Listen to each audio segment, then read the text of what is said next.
A Conmebol anunciou na manhã desta segunda-feira o esquema de venda de ingressos para a final da Copa Sul-Americana entre São Paulo e Independiente del Valle. A partida será disputada no dia 1º de outubro, às 17 horas de Brasília, em Córdoba, na Argentina. As vendas para o público geral estão abertas a partir desta segunda-feira, às 18 horas, por intermédio do site que está passando aí na tela para vocês. As entradas são nominais e intransferíveis. Os ingressos direcionados a São Paulinos e torcedores do Del Valle começam a ser comercializados nesta terça às 16 horas. Os clubes serão responsáveis por coordenar as vendas, segundo a Conmebol. As entradas custam de $57, aproximadamente R$ 293, para a categoria 3, destinados aos clubes, até $130, R$ 666 para o público em geral. A programação dos ingressos destinados aos clubes, de acordo com a entidade, será divulgada pelos finalistas por intermédio dos canais de comunicação oficiais de cada um. Finalista da Copa Sul-Americana, o time do São Paulo de Rogério Ceni já pensa em 2023. Por isso, um dos destaques do Brasileirão Série A entra na mira do clube. A informação é da Rádio Bandeirantes de Porto Alegre. O clube paulista iniciou conversas com Pedro Henrique, do Internacional. Reserva de Mano Menezes, o jogador é um pedido do técnico paulista. Rogério Ceni vê em Pedro Henrique uma opção importantíssima para o time do São Paulo em 2023. O jogador chegou do futebol europeu no começo da temporada, mas tem sido reserva do Internacional. As conversas começaram, mas o negócio não será fácil. Aos 32 anos, Pedro Henrique chegou no Internacional vindo do futebol turco. No atual Brasileirão Série A, o jogador tem 21 jogos disputados, 4 gols marcados e 2 assistências. Segundo informações do jornal Correio do Povo, o Internacional decidiu que não vai pagar os 3 milhões de euros, cerca de 15 milhões de reais, por 50% dos direitos de Lisiero, e o volante deve retornar ao time paulista em 2023. Abre aspas. Pouco aproveitado pelo técnico Mano Menezes, Igor Lisiero está fora dos planos do Inter para 2023.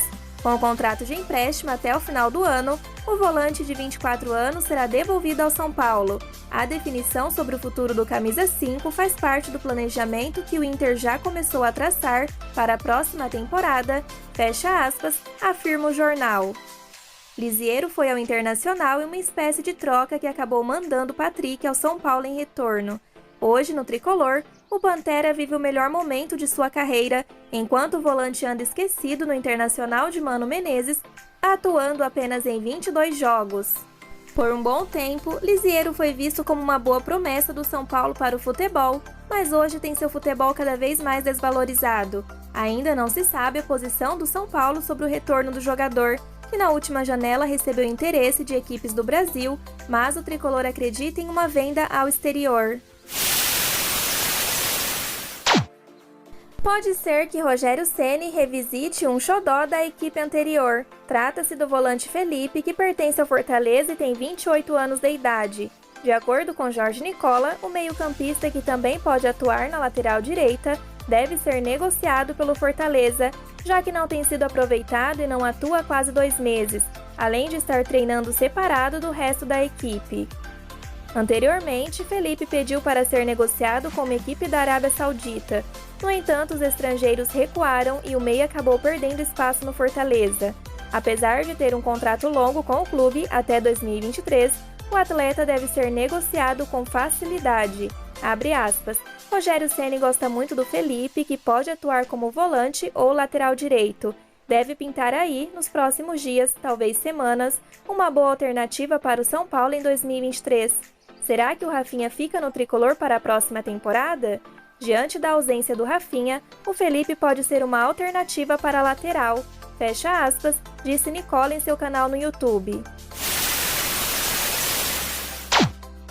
Preparadas para o jogo decisivo, as São Paulinas realizaram na tarde de domingo, dia 11, a última atividade antes da partida contra o Internacional. Com o primeiro duelo finalizado em 1-1, o tricolor entra em campo às 17 horas e 30 minutos no Morumbi, em busca de uma vitória para avançar à final do Brasileiro Feminino. A campanha da equipe, comandada por Lucas Piscinato, é de 12 vitórias, 4 empates e 2 derrotas. Ao todo, o São Paulo balançou as redes 33 vezes e sofreu 14 gols no campeonato. O duelo desta segunda contra o Internacional será o terceiro no ano.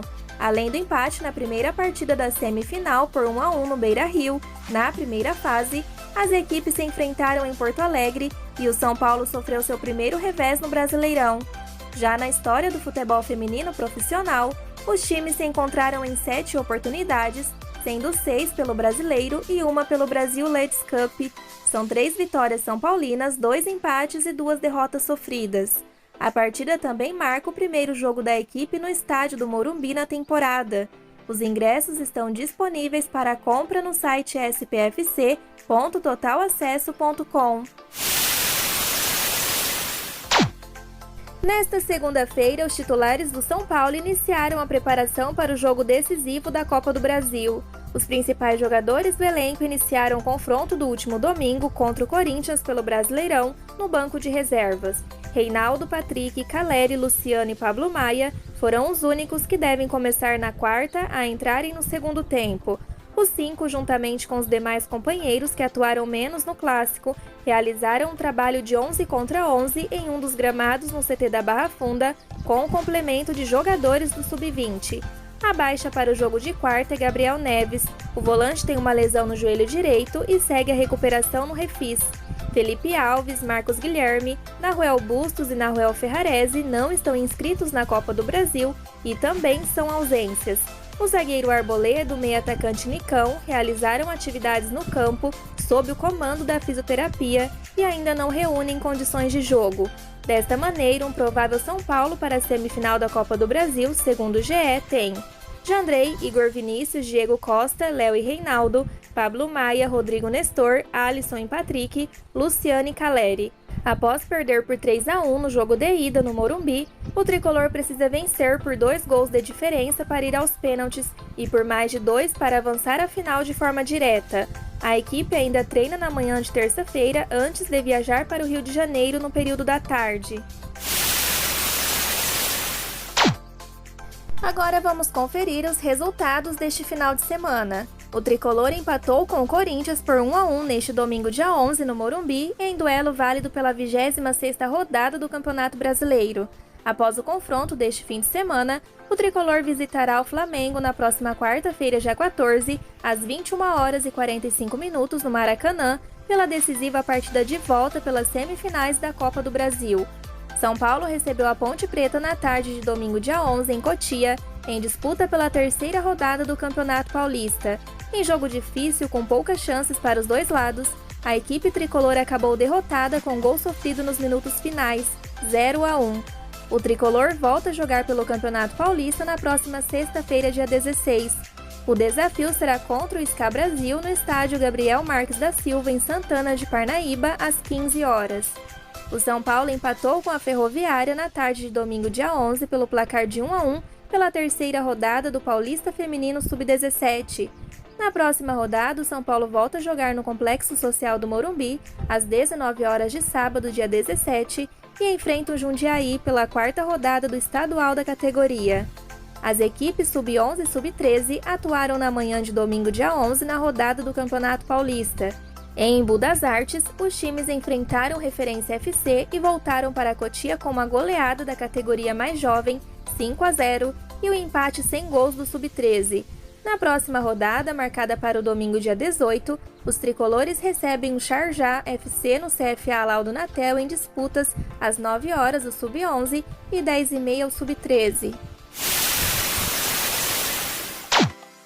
Em busca de subir na tabela para se manter na briga por uma vaga na fase de mata-mata do Campeonato Brasileiro Sub-17, o São Paulo entra em campo nesta terça-feira, dia 13, em um clássico. O tricolor enfrenta o Corinthians às 15h30 no Parque São Jorge, partida com transmissão do canal Sport TV.